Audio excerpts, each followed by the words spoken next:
The recent statement of NCP chief Sharad Pawar regarding JPC probe against the allegation level against the Adani group is basically has created flutters within the opposition when the unity talks are underway.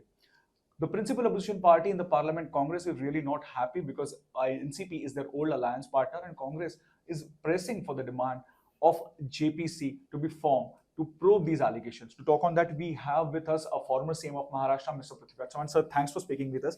My first and direct question to you: Why Congress wants a JPC in this matter? When Pawar is saying that if we form the JPC, there will be ruling party members, more ruling party members, and less opposition members in that JPC. Okay, thank you. It's a very important question that you raised. So first of all, you must understand that 20 opposition parties have met in Delhi and agreed to certain opposition strategy. One of the part of that strategy was that they should ask government to constitute a joint parliamentary committee to probe into the whole Adani episode, Hindenburg episode, the serious charges leveled by Hindenburg Research openly, publicly, calling Adani to be a biggest fraud and all that.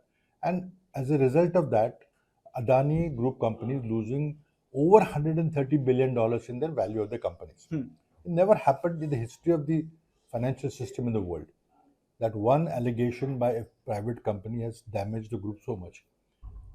Adani said that he will sue Hindenburg in courts, which he did not do for last 3 months. So investing public have decided in favor of Hindenburg that the charges are true, and they've withdrawn the money from Adani Group, and Adani Group has collapsed. Now, this is not only an allegation against Adani Group per se, but it's also an allegation against India's financial regulatory mechanism. Is the India's financial regulatory mechanism so weak that a nexus between government and a particular business group can run havoc? So therefore, opposition parties want the system to be cleaned up if there are faults, and opposition parties want a mechanism of a joint parliamentary committee, the JPC, to probe into the issue. In the past, we had a JPC when Ashar Mehta scam happened, Manmohan Singh ordered a JPC. When Ketan Parekh scam happened, Bajpayee of BJP ordered a JPC. So let us have a JPC on this matter. And this is the view of 20 opposition parties. Now, Mr. Pawar, who is a very senior leader in the country, who is a very senior parliamentarian, as a matter of fact, he was chairman of one of the JPCs in Delhi, one of the 4 JPCs that got formed and delivered results. He was one of the chairpersons of the committee. So I think JPC is a very important tool in the hands of Indian Parliament. But in such scenario, the question also arises that why Congress is opposing to a judicial probe? Why not judicial probe, which Pawar is basically advocating? You see, there are two principles. The Supreme Court has ordered some inquiry and appointed some 6 experts, judicial and financial experts, to go into some specific issues about financial regulation. That is fine. Supreme Court can do that. But one option, of course, was to order a CBI inquiry under the Supreme Court guidance. But now, way all the inquiry agencies are working, whether it's ED, CBI, DRI, income tax, less said the better. So I think. But how do you see the base of this particular statement which he has put forward? Do you feel that there is kind of a logic behind his base? No, logic, of course, he has explained his logic, and he's a very senior parliamentarian. Why not? That is his logic. But there are 19 other leaders or other political parties who agreed that JPC should be given. Now, he must have his own logic why he doesn't think JPC is important. But the fact that JPC will have more ruling party members is completely not acceptable argument, because every single parliamentary committee, be it Public Accounts Committee, which is a constitutional provision, be it Estimates Committee, be it the standing committees of Parliament in India, all have a majority of ruling party members, the principle. Now, if we talk about the state politics, first we saw that Shiv Sena criticized Congress party regarding the Savarkar statement. Later on, the understanding happened between all the opposition parties, and Congress decided not to pursue that particular topic. Then we saw NCP Chief Sharad Pawar making this statement of JPC, then about the degree row of PM Narendra Modi. Do you think that these small cracks within the opposition, when the talks for the unity are happening, and especially in Maharashtra, if we talk about when Mahavikas Aghadi is entirely there, this will make the path of BJP for 2024 very smooth? No, that's your perception. Some people may have that perception, but I don't think so.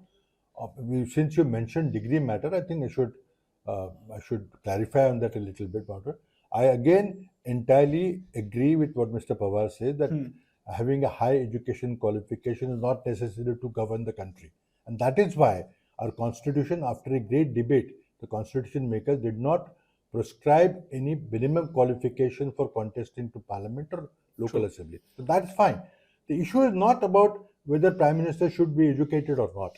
The issue is whether Prime Minister signed a false affidavit before the Election Commission. Because he's on record in a television interview in the past saying that I have only completed my high school education. He spoke in a public function in Gujarat. He gave an interview to a very famous personality, a former member of parliament, current member of parliament, and where he said कि high school tak padha hu, all that.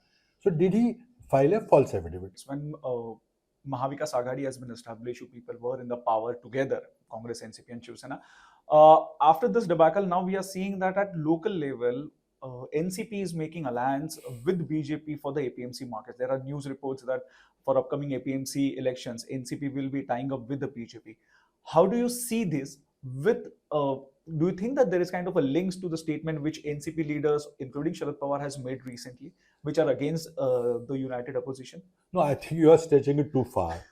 You're trying to see a pattern. I'm just putting two things in a pattern. But fact remains that I'm very saddened by the fact that in many cases, NCP local leadership is tied with BJP in the market committee elections, the APMC elections that you talk about. And I have my personal experience from my own areas. So this is unfortunate, but I don't want to see a pattern. As you said about the 2024 national elections, there is an attempt which is happening that the smaller parties should come together, and there are smaller parties who are saying that they don't want Congress to lead that, especially if you talk about TMC or Samajwadi Party or for that matter RJD also. How do you see these smaller parties coming together and forming that alliance and when they are opposing Congress? No. The logic is very simple. Both in 2014 and 2019 election, if you look at the overall national picture, BJP got 31% popular vote in 14, went to 37% in 19, maybe partly because of Balakot and others. So I at least will accept that BJP still has a 35% or so vote share. Because there's no point underestimating the enemy. I will accept that.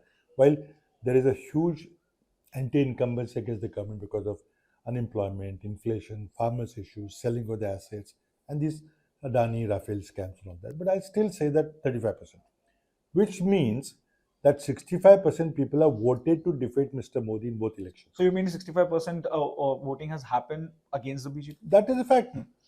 But unfortunately, this 65% or odd, say 69 in 14 and say 63% in 2019. But that was split among various different parties. There are 38 different parties represented in the Lok Sabha today. People of 38 different parties have been elected to parliament. Now, but out of those opposition parties, Congress is the largest party. Congress has a vote share of 19% in both elections. Which is the next largest party? TMC with 3 or 4%. So the moral responsibility for bringing together opposition of the 65% is on Congress. Lies with the Congress party. Now, I don't think any opposition unity without Congress party is conceivable, because if you look at the numbers, if we take out the 19-20% vote share, then 65% comes to much lower percent, and there had to be a perfect opposition of all of the parties. That is never possible because you see different voices. So my broad hope is that Congress party takes a lead in building a broad alliance of all the opposition parties, try to field one opposition candidate against one BJP candidate. And I think answer will be similar to what happened in 1977 when Jayaprakash Narayan opposed Mrs. Gandhi and defeated Mrs. Gandhi in elections. not only a personal constituency, but they formed a government. Why can't we repeat 1977 against Mr. Modi?